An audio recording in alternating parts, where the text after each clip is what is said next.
بسم الله الرحمن الرحيم الحمد لله رب العالمين والصلاة والسلام على رسول الله وعلى آله وصحبه أجمعين. اللهم علمنا ما ينفعنا وانفعنا بما علمتنا وزدنا علما. اللهم لا سهل إلا ما جعلته سهلا وأنت تجعل الحزن إذا شئت سهلا. سبحانك لا علم لنا إلا ما علمتنا إنك أنت العليم الحكيم. I praise Allah Tabaraka wa Ta'ala. I ask Allah to send countless blessings and salutations on our Prophet Muhammad sallallahu alayhi wasallam, his family and companions, and all those who follow them in excellence until the day of judgment. And I ask Allah Tabaraka wa Ta'ala to grant us the sincere intention. And inshallah ta'ala, today we're going to continue with our discussion in the book Aqidah Tahawiyyah, the creed of the great Imam Abu Ja'far At-Tahawi rahimahullah ta'ala. And we left off in our last session, which was a week ago, a little over a week. We talked about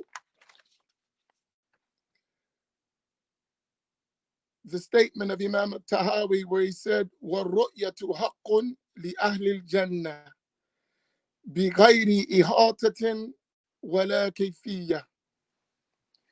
That Imam Tahawi said, the scene of Allah Tabaraka wa Ta'ala, which is in the hereafter, in relation to the people of paradise, without them encompassing Allah Tabaraka wa Ta'ala, and without a how or a manner of being, is true. So we left off talking about that, confirming that vision of seeing Allah, which is among the greatest endowments that the people of paradise would receive in Jannah.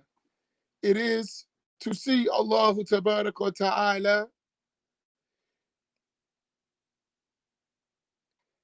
as an endowment and a ni'mah, but that seeing of Allah Tabaraka wa Ta'ala, of course, in no way resembles any way the creation is seen, because Allah Tabaraka wa Ta'ala, as we mentioned, is different from his creation.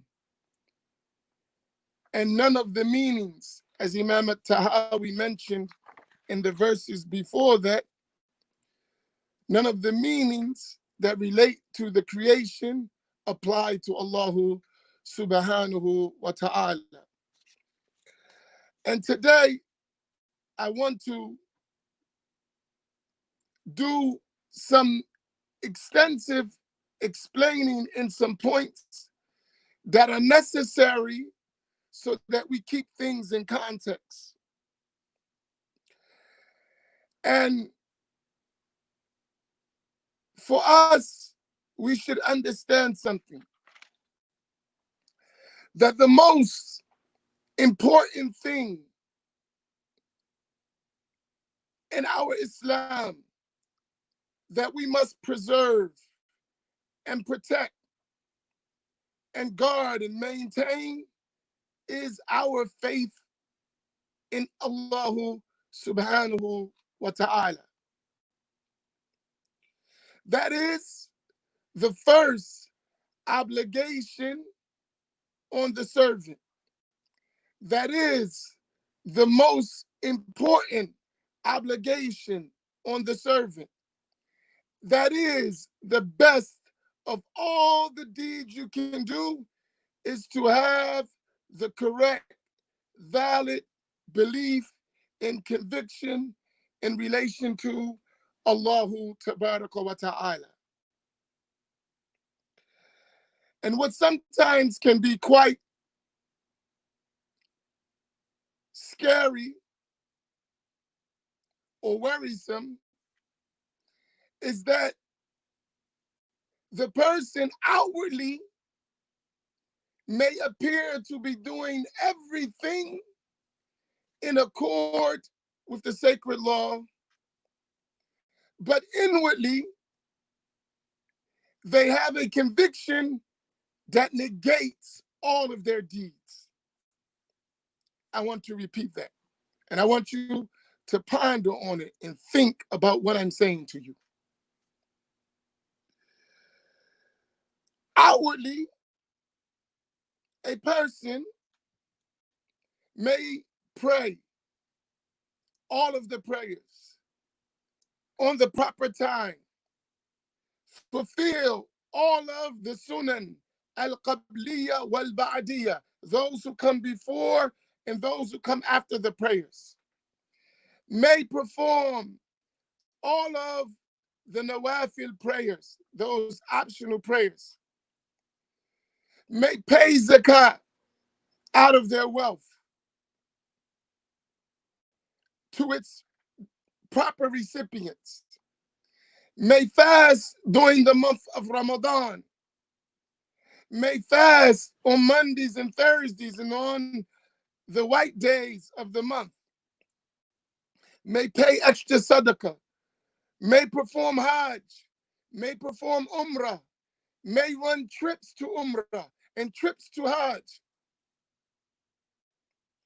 may enjoin the right and forbid the wrong and be active in the community, may have good character and good behaviors and good manners, but have a corrupt conviction in Allah subhanahu wa ta'ala, which would render all of those noble things that I mentioned previously void and not rewardable. That's a serious thing to think about. And many times we don't realize how important the correct belief in Allah subhanahu wa ta'ala and his messenger and the rules of the religion are. It's extremely important. It is the most important thing.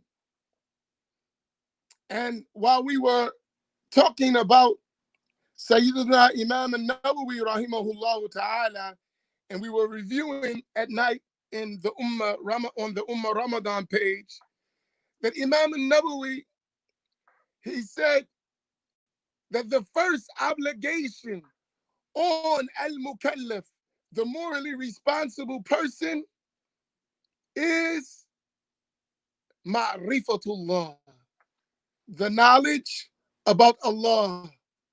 And then he went to explain or mention necessary attributes about Allah that every morally responsible person must know.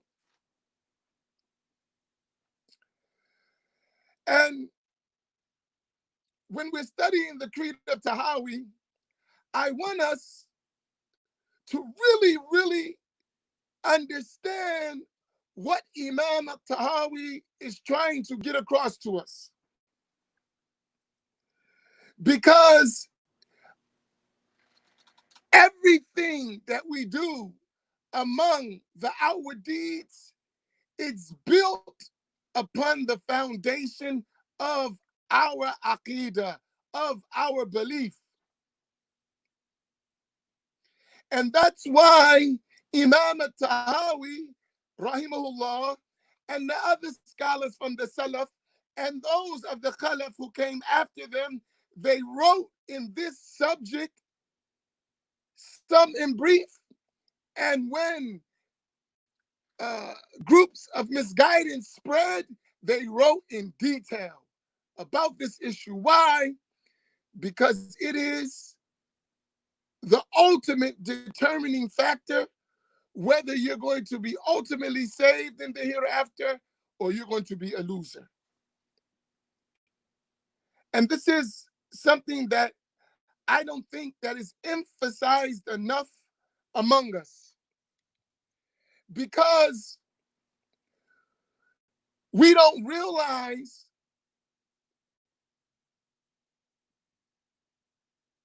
the methodology of Islam is established well and has been established since the time of the Prophet sallallahu alaihi wasallam and every succeeding generation. And we sometimes get caught only in our modern context and we see nothing else. And the modern context in which we live is upside down in almost every matter. We're living towards the last days if we are not directly in them. And in the last days, falsehood would be perceived as truth. Truth will be perceived as falsehood. The sunnah will be looked at as innovation, and innovation will be looked at as sunnah. Obedience will be considered wrong. Disobedience will become normalized. And just look at the world and you see these things. They're obvious. So like many of you, I watch what is going on, especially on the social media scene. And I see so many things in the name of Islam that completely contradict Islam altogether, especially in the area of the creed. And I see identity theft abundant in the name of Islam. Abundant. And I would see especially the common Muslim who hasn't learned their religion properly all over the place. Today, I'm learning this creed. Tomorrow or later on in the afternoon, I'm listening to this one with this creed, and I'm promoting this creed, and I'm promoting that creed without knowing what you're doing, which is extremely dangerous because you could be responsible for misguiding people unintentionally. And that is a scary thought. So I want to focus on these things so at least you understand.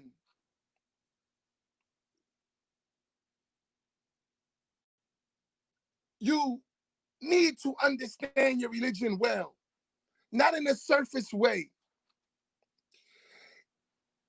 Imam Tahawiyyah started in his beginning, and I want you to go back to the opening line of the creed of Imam Tahawiyyah, and I want to go from there to the closing line of Imam Tahawiyyah, because I want you to see his beginning and his end.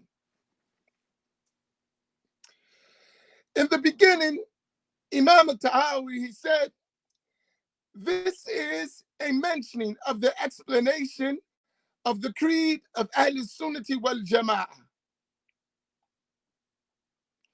According to the school of the scholars of the religion, Abu Hanifa and Nu'man, the son of Thabit al-Kufi, and Abu Yusuf Yaqub, the son of Ibrahim al-Ansari, and Abu Abdullah Muhammad, the son of Al-Hasan al-Shaybani, may Allah be pleased with them all, and what they believe on the foundations of the religion and what they submitted to the Lord of the worlds.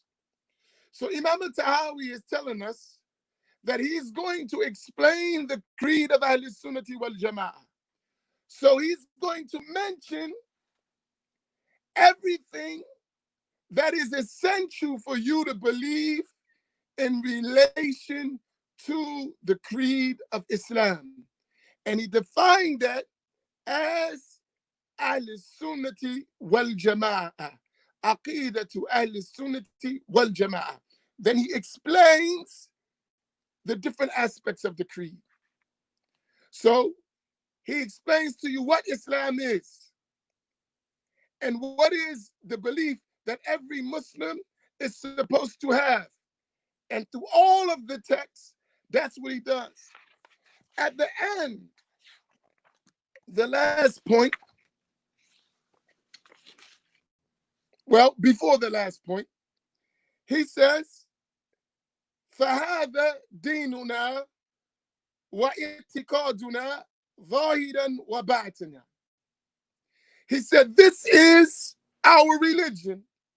He said, فَهَذَا دِينُنَا, this is our religion, which is Deenul Islam. وَإِعْتِقَادُنَا, and this is our belief. ظَاهِرًا وَبَاطِنًا, outwardly and inwardly. This is what we practice. This is what we believe. And who is he talking about? We, the Muslims, the people of Ahl-Sunnati wal-Jama'ah. He said, وَنَحْنُ بُرَاءُ إِلَى اللَّهِ مِنْ كُلِّ مَنْ خَالَفَ الَّذِي ذَكَرْنَاهُ وَبَيَّنَّاهُ. He said, and we are clear and free.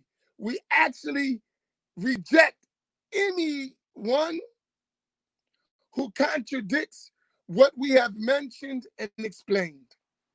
We're free from them. We disavow any association with them. Whoever contradicts what he mentioned, Imam Tahawiyyah, who is from the Salaf, he said, we are free from that. We are free, we are clear, we have no association with it. That's very important. We are clear from anything that contradicts that belief. Then he mentions what contradicts it. He said, we ask Allah to make us firm on the status of faith, on the status of Iman, and to end our lives upon it. Give us a good ending, that we die in the state of Islam upon the creed of Ahl-Sunnati wal-Jama'ah. And that Allah protects us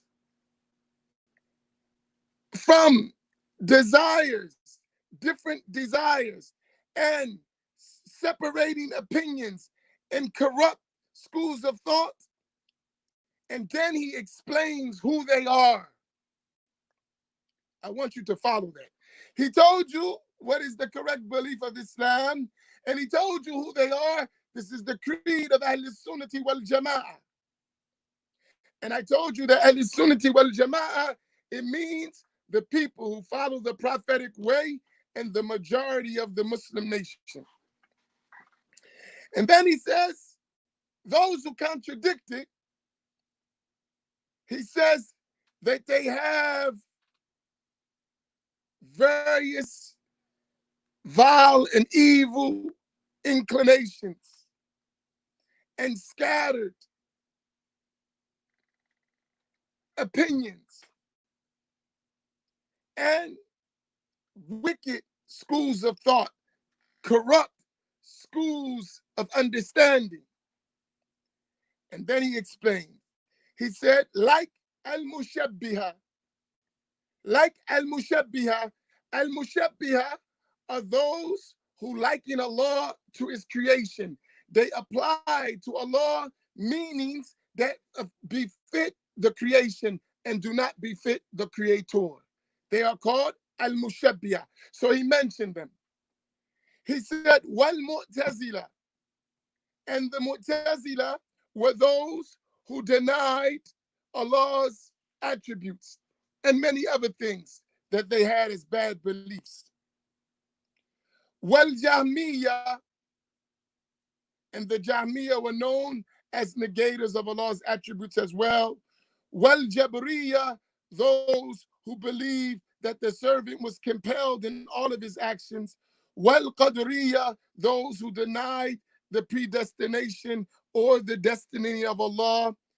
And other than them, who contradict the way of the Prophet ﷺ and the majority of the nation, and they follow the way of misguidance.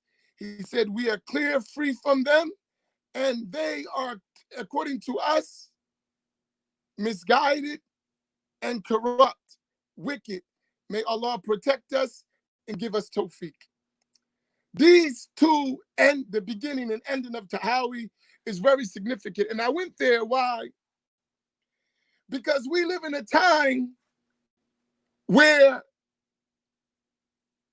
corrupt people and groups are spreading things in the name of Islam that many people are not aware of.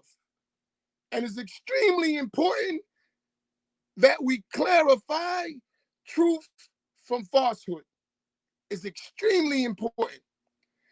It is easy to just name this group, this person, that person. But that doesn't help you if you don't understand the religion in a way where even if you didn't know a group name or a person, you know what is true and you know what is false.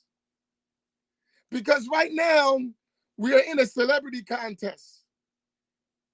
And it is sad that our religion has been reduced to fame, fortune, notoriety, and marketing techniques, and has nothing to do with knowledge.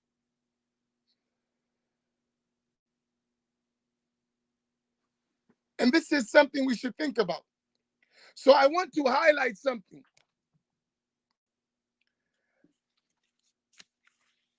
The methodology of Ahl Sunnati wal Jama'ah, Imam Tahawi is going to mention it, and I'm going to go into some details and explain. He said, after talking about the scene of Allah, he said that وَلَا تَثْبُتُ قَدَمٌ فِي الْإِسْلَامِ إِلَّا عَلَى ظَهْرِ التَّسْلِيمِ وَالِاسْتِسْلَامِ فَمَنْ رَامَ عِلْمَ مَا غُدِرَ عَنْهُ علمه ولم يقنع بتسليم فهمه حجبه مرامه عن خالص التوحيد وصافي المعرفة وصحيح الإيمان. Imam Tahawi mentioned that one would not have a firm, established footing or steadfastness in Islam except that one has complete surrender and submission and gives the knowledge of everything that is ambiguous to him, that he cannot know, to the one who knows it, which is Allah subhanahu wa ta'ala. And if he doesn't do that, he doesn't have surrender and is content with surrendering the knowledge of what is unknown to him completely to Allah, then that goal of trying to figure things out on his own will prevent him from having pure oneness of Allah subhanahu wa ta'ala and a pure understanding and a correct belief. And that person will waver, will go between al-kufr and iman, belief and disbelief. At-tasdeeq wa takdeeb, being a confirmer of what Allah said or a denier. Between al-iqrar wal-inkar, between saying that you believe and accept what Allah has said or denying it. And that person would be subject to whispers and to doubts and would be confused and would be lost and will not be a firm believer nor an obstinate denier. Subhanallah. Imam Tahawi explains the situation of the one who didn't learn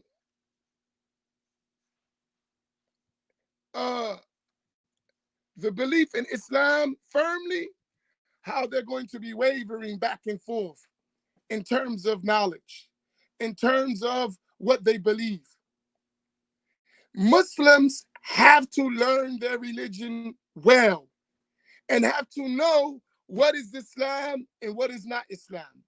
It's extremely important because your job as a Muslim is to call others to Allah. You cannot be in the state of wavering in your faith. I don't know if Allah is, I'm talking about a person being in this state. I don't know if Allah has attributes like the creation or he doesn't. I don't know if Allah subhanahu wa ta'ala is a body or he is not. I don't know if Allah is in a direction or he's not. I don't know if Allah is in a place or he's not. I don't know if Allah is attributed with movement or rest or he is not. We cannot have a faith like that. Nor can we call people properly to Islam with that kind of understanding. We have to know our religion firmly. And we have to take it seriously enough that we acquire that knowledge. And it is important because the most significant thing that the devil is attacking right now is our conviction, our belief.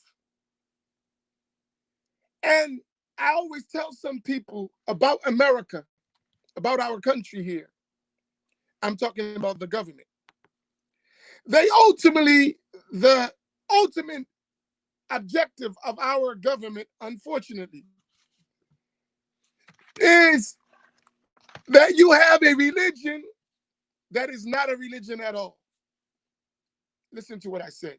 That you have a religion that is not a religion at all. In other words, you can do all your rituals, you can do all your forms, so long as it doesn't contradict our worldly objectives and our system of disbelief. So that's why you have this odd concept of everyone is free to believe and do whatever you want, so long as your belief doesn't contradict our objectives and our goals as a country and what we want to do in the world. And you must accept our kufr and our disobedience as permissible. You can in your heart believe what you want, but don't contradict it. And we got that kind of concept, unfortunately, in our Islam. No matter what someone says about Islam, it's all good. Don't worry about it. It's all good. No, it's not all good. Some things, if you believe them, they will take you out of Islam. Some things, if you believe them, they are severe deviations, which will be a cause to cause you to be punished in the hellfire, even if you die on faith. This is something that you cannot ignore. And it is extremely important that we understand it. And that's why Imam Tahawi made the distinction between what is Ahl Sunnah and what is not. So there are some quick things that I want to give you.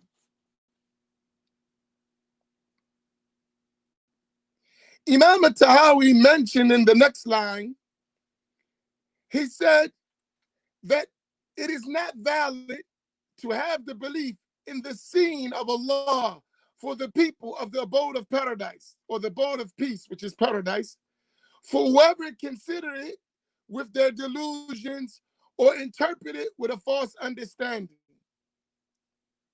Because the interpretation of that seeing and every interpretation that relates to the meaning of lordship is to leave off invalid interpretations or misinterpretations and cling to surrender and submission. And this is the religion of the Muslims. Imam Tahawiyyah here, he talks about interpretation. And he gives this term of interpreting in one way to mean a valid way to understand it and an invalid way to understand it. There is a valid way, and that way is to accept as the Quran and the Sunnah convey that Allah will be seen. That's a valid way. That's a valid interpretation. While negating any resemblance to created things, any meaning that relates to created things, that's the position of Ahl Sunnah as a foundational creed. So by Imam Tahawi mentioning that, he's indicating two negations. He's confirming the position of Ahl Sunnah. We believe that Allah will be seen by the people of paradise in the hereafter, in Jannah. But that seeing being confirmed does not resemble any resemblance to the created things. And that's one side. So he negates the position of al-mushabbihah, those who would liken Allah to the creation, say, for instance, that Allah will be seen and he will be in a direction and in a location, and there will be a distance between him and the creation. This is totally unacceptable. This is not the belief of Ahl Sunnati wal Jama'ah. And there are some people who claim to be Muslims who believe that. So I want you, because al-mushabbihah, they claim to be Muslim. They thought they were Muslim. They believed a conviction that contradicts the conviction of Ahl Sunnati wal Jama'ah, but they themselves believe that we are Muslim. They said, Ashhadu an la ilaha illallah wa ashhadu anna Muhammadur Rasulullah. They prayed, they fast, they perform Hajj, they perform Umrah, they pay Zakat. They were outwardly appearing to be following the way of Islam. But inwardly, they had convictions and they stated things that contradicted the belief of the Prophet ﷺ and the majority of the people of Islam. And that was a result of them confirming the text, but not negating resemblance. So they said, Allah said he will be seen, and he will be seen, and just as it is apparent to seeing, he will be seen. So he will be in a place, he would have a direction, and there would be a distance between you and Allah, and this is rejected. That is al-mushabbihah. So Imam Tahawi negates that. Then there is the other side of al-Mu'tazila, who said that since seeing is something that is only in a direction or a distance between it, we negate it and we say that it means that people will be waiting for the blessings from Allah, not that they will actually see Allah, which is denial, which is rejected. So the sense of denying the seeing of Allah is rejected, and interpreting it away to deny its reality is rejected. Likewise, confirming it while associating it with attributes of the creation is rejected. This is very important because today we have both groups, even though they don't have the name Mushabbihah and Mu'tazila. Al-Mushabbihah, they are well and alive today, and they're more famous than Al-Mu'tazila today. But the Mu'tazila of today are available, and they're publishing books in the name of Islam, and they're promoting these things. They just have a new name. And the Mushabbiha today are available, but they have a new name and they are promoting books. And the most sad thing, that the Mushabbiha are most prominent in the inner cities in the African American communities in America. They have a big effort in our communities. The Mu'tazila, you will find their ideas usually on university campuses and in the suburbs. The elite will have a lot of concepts of al-Mu'tazila. So the important thing is that you understand the concept so you don't fall into either extreme. The extreme of negating with an intent to try to escape resemblance. So in order to escape resemblance, the Mu'tazila denied and gave incorrect interpretation. What was their point? They didn't want to resemble Allah to his creation, so they negated whatever they thought by their minds would make Allah to like the creation. So they fell into negation. Al-Mushabbiha, they wanted to avoid negation and they wanted to confirm, but they confirmed in a way that resembled Allah, gave him meanings related to the meanings of creation. And Ahl-Sunnah is in the middle of that, and it is the way of the majority of the Muslims. They confirm what was related in the text while clearing Allah subhanahu wa ta'ala from any resemblance or any meaning that applies to created things. Is this clear? Because it's clear when you understand it, but then when you got to apply it, sometimes it gets rough. Because now you got to take the position of Imam Tahawiyyah when Imam Tahawiyyah said we are free and clear from these beliefs and everyone who holds them. Now that's the hard part. The easy part is to understand, but now to apply what you understand becomes challenging. And we must balance the two. We must believe and we must follow the necessary result of our belief, which is to clarify and explain. This is extremely important because oftentimes people come to me and they would be telling me, I was listening to such and such on the internet.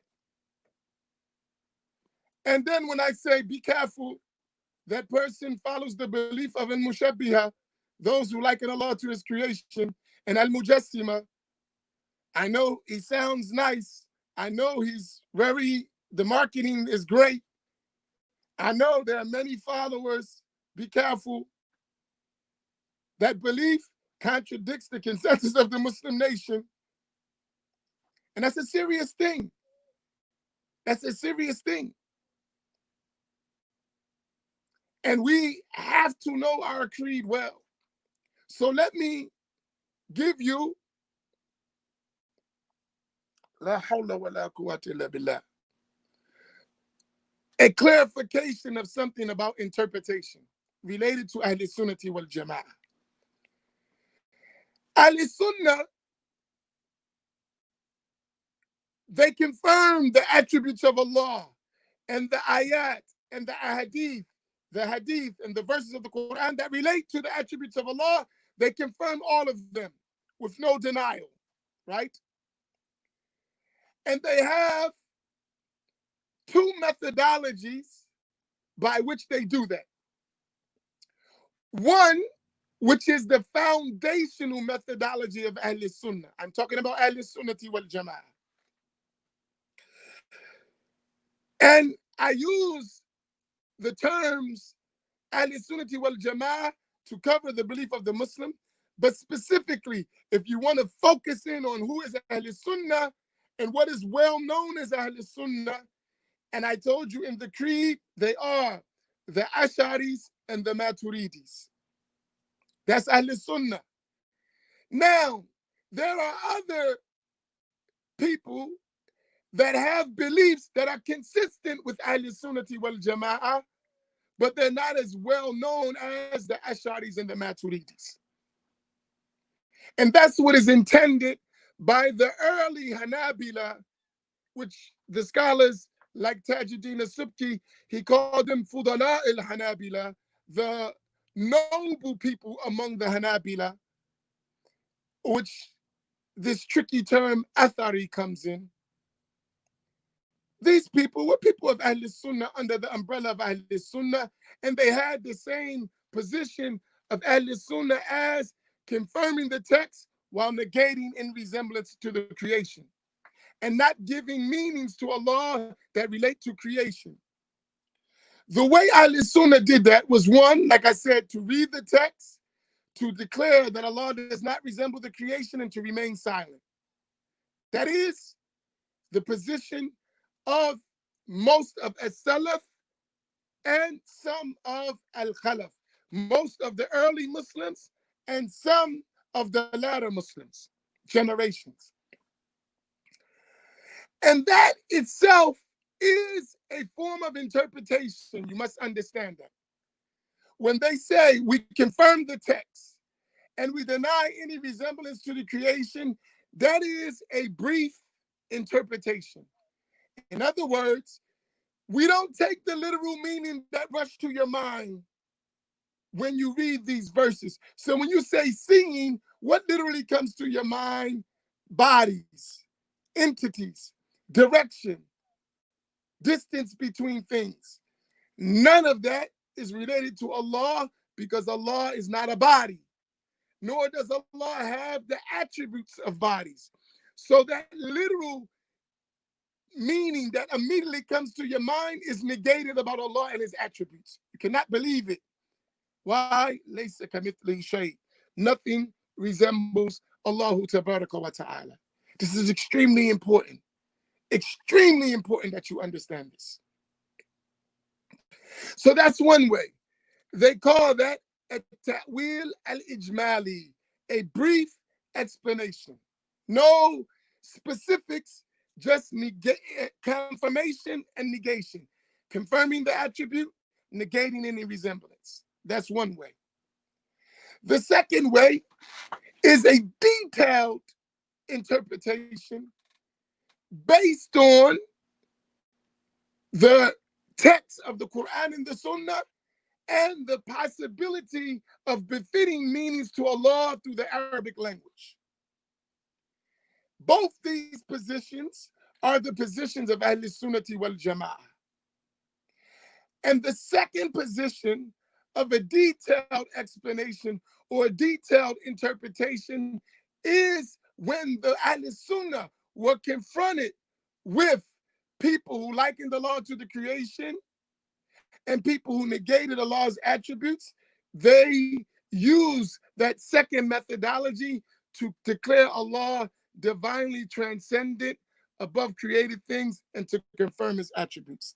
Let me pause there and make sure everyone understands this well. If anyone does not understand, and don't be shy, or has a question that needs to be clarified, please ask now. And there is a delay of like 20 seconds. So I understand that delay. So I'll give you like 30 seconds to start for it to appear to me so that I can see your questions. If you need any clarification, because this is extremely important that you understand that. And for me, I fear for especially new Muslims who come into Islam sincerely and don't realize all these things and fall victim to false beliefs in the name of Islam. And then end up being losers on the day of judgment because we didn't clarify the matters of the Islamic creed. It's extremely important. La ilaha illallah, la ilaha illallah, la ilaha illallah. Tayyib. Now Imam Tahawi, he goes on to say something. Okay. Oh, what was the hard part you said after understanding? It's hard on the nafs. It's not really hard. But once you understand something, you understand the correct belief. You understand what is the belief of Ahl Sunnah. You understand what is the belief of Al-Mushabbiha and what is the belief of Al-Mu'tazila, example, or Al-Qadariyah or Jabariyah. These were early groups that lived in the time of Imam Tahawi. But the concepts of those groups, they still exist today, but they just have a different name. So I want you to get the concept, and then you will know the name. Because if I give you the name, the hard part becomes, and now you may have friends, you may have family, you may have, and this could be any of us, that hold those beliefs.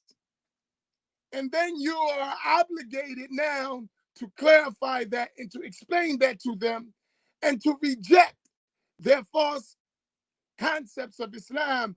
And that is difficult sometimes. And we'll cover that with a title that we're all Muslim. Some things are not Islam, as Imam Tahawi mentioned. He said, وَمَنْ وَصَفَ اللَّهَ بِمَعْنٍ مِنْ مَعَانِ الْبَشَرِ فَقَدْ كَفَرَ.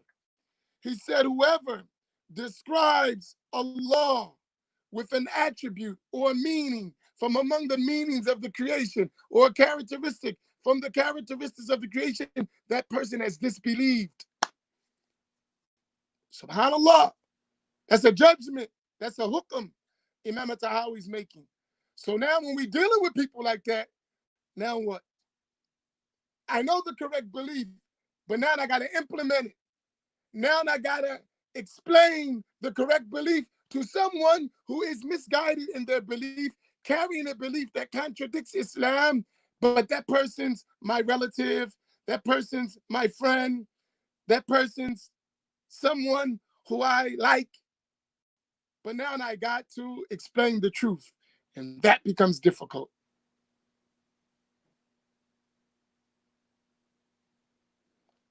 If everyone understands what I'm saying, so oh no, yes. Yeah, it is difficult. Yeah, it is extremely difficult. And all of us, as we learn, will be confronted with this issue. So that's why I can easily say this group, that group. But I think I've noticed that many of us will find that our friends, our family are in these groups. And that automatically would put us in a rough situation. So it's better to explain to you the belief, make sure you understand clearly the belief of Ahl Sunnah, and then let you work on that. Because you got to work on it. It's going to take time. It's not going to be easy, right? And guess what? Because of the political situation in our country and the political alliances that our countries made, those bad beliefs became abundant and well spread in our country. And they became established in our country. So from the side of many people, they innocently came into these bad beliefs just trying to be Muslim, because the correct teachings of Islam and its correct creed wasn't well spread in this country. It existed, but it wasn't well spread. So people have default false convictions about Islam and Islamic belief without even realizing it.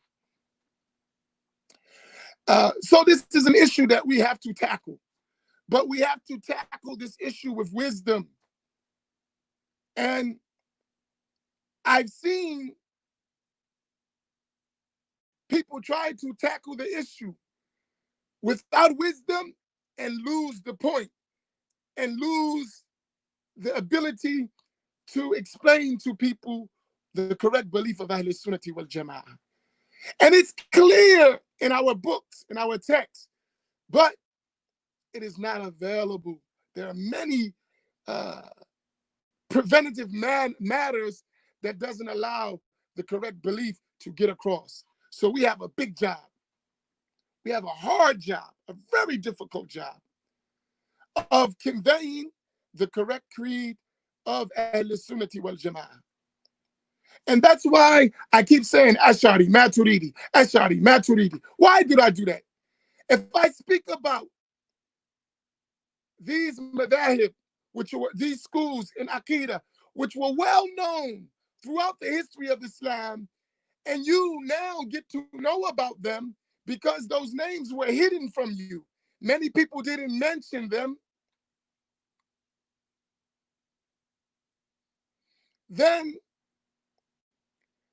you will start to research on your own. You will start to acquire on your own.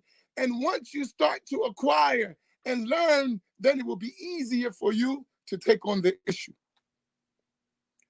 It will be much easier for you to take on the issue. So with that, I'll stop. And tomorrow, unfortunately, I'm not going to be able to do the class at 7 o'clock because I have to travel to go help some elders move. Some of our elders, they are moving and they need my assistance. So that's a part of a service that we have to do. So I may, if somehow I can facilitate, I'll come online sometime in the morning and give you some brief things, but it may be difficult for me tomorrow. So I may have to postpone the class into Monday. But sometime tomorrow, inshallah, I'll try to come on and further some explanations. But, we do have responsibilities sometimes that come up and we have to take care of them. And our elders are a real important responsibility that we have. The Prophet ﷺ told us, those who do not honor our elders and do not have mercy on our youth are not from us. So part of honoring our elders is serving them and being able to help them, inshallah. So may Allah make clear of what I said. If someone is not clear and they didn't want to publicly mention it, inbox me. Send me a message so we can clarify things for you. And inshallah, Allah would give us tawfiq. Wa sallallahu ala Sayyidina Muhammad wa ala alihi wa sahbihi ajma'in. Barakallahu fikum wa jazakum Allahu khaira. Wassalamu alaikum wa rahmatullah.